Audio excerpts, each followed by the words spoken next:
Hello and welcome. I am Pedro Diaz, and I'm guessing that you're probably a manager and that you don't need much convincing that working in a mentally healthy workplace is imperative. And you would probably also agree that managing mental health issues at work can be tricky, to say the least. I agree with that. That's why today I want to share with you one of the 7 pillars for a mentally healthy workplace.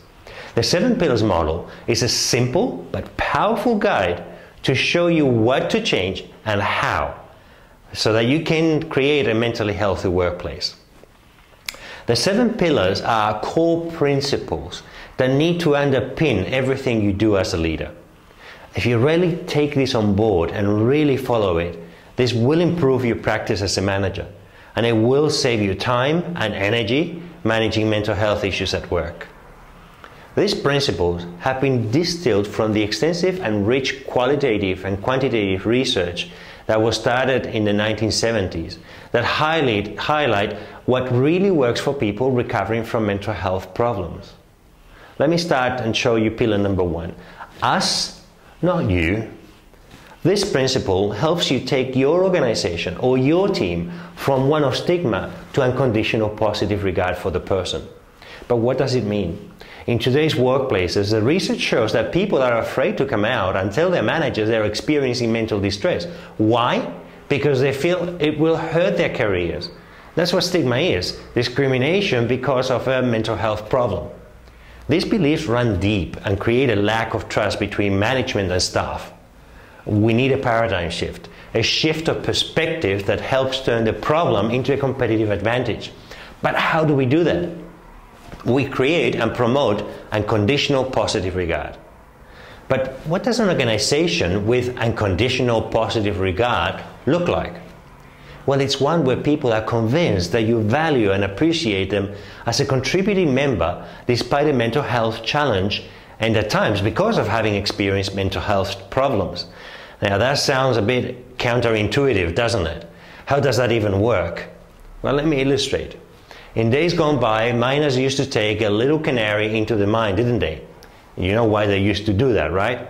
Because in the mines there are dangerous gases that can come up and sneak up on the team, and these gases are very, very dangerous, toxic, and can kill people. So miners used to take a canary because the canary, being a more sensitive animal, would start feeling sick and well before anyone else would. So they would watch the canary, they take care of the canary, they cherish the canary.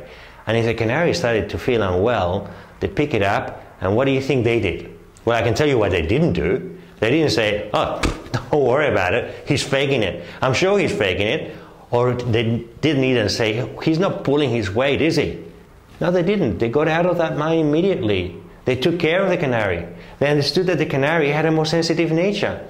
But they knew that that sensitivity itself is the strength of the canary. That's what made the canary such a good and valuable member of the team, didn't it? Right? So then going, he's faking it, don't worry about it, let's keep him out of the team, or I'm so busy, I don't have time for this. This is most inconvenient, we're producing so well, and now he goes crazy. This canary, well, that's not going to work, is it? So maybe there's room for us to change, to revolutionize how we look at mental health, and start thinking, is there something that we can learn together from this member of our team that seems to be in a more sensitive space at the moment? Almost like a canary space.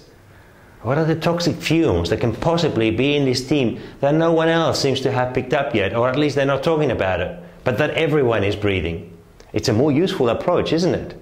So that's what this first principle is about. Us, not you. Acknowledging that we're in this together. To really start thinking of breathing as a team.